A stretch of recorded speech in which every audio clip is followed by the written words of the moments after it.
precipitated by either the police or by the Iraqi army and used as an excuse for the humanitarian massacre and onslaught that all of us are working so hard to resist.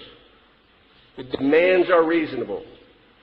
And I say to the UN Special Envoy, to our Special Envoy, you must use every influence you possibly can. And for those who say we're not part of this anymore, I remind my friends in the United States, 4,400 Gold Star mothers in America whose sons and daughters have been killed to bring self-governance and democracy to Iraq.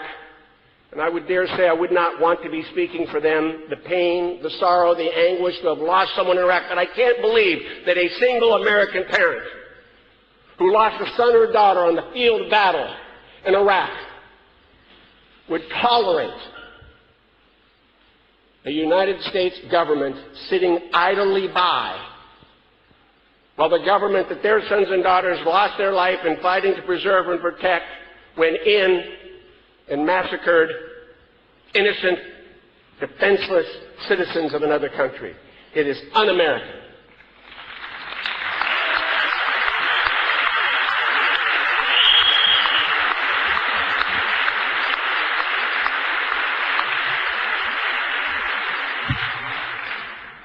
Un-American, unworthy of America. I like to tell people from time to time, America, if it were a product, what we try to sell is a brand. You know, every product that you like, there's a brand associated with it and you're attracted to it. Well, sometimes I think America gets a little preachy around the world about our brand. There are certain characteristics of our country of which I'm particularly proud, and it is the freedom and the tolerance and the diversity.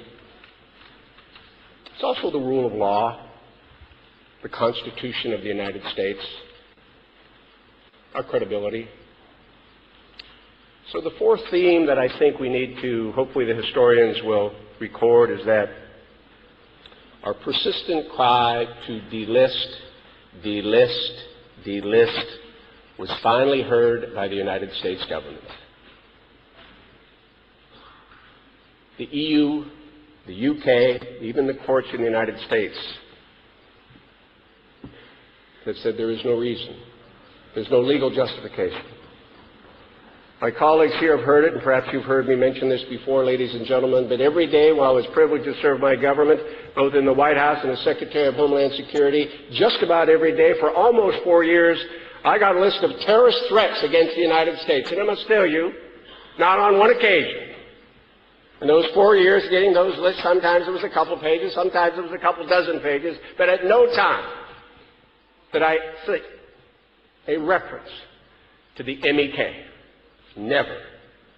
And what an irony, what an absolute irony it is for the greatest terrorist state in the world, the most significant terrorist state in the world, the exporter of terrorism around the world, that's got surrogates, Hamas, Hezbollah, the Islamic Jihad, we all know what it is, for them to be having so much influence in Baghdad after we've sacrificed blood and treasure to give this regime an opportunity to create a freedom-loving society. Delist, delist, delist. Do it now.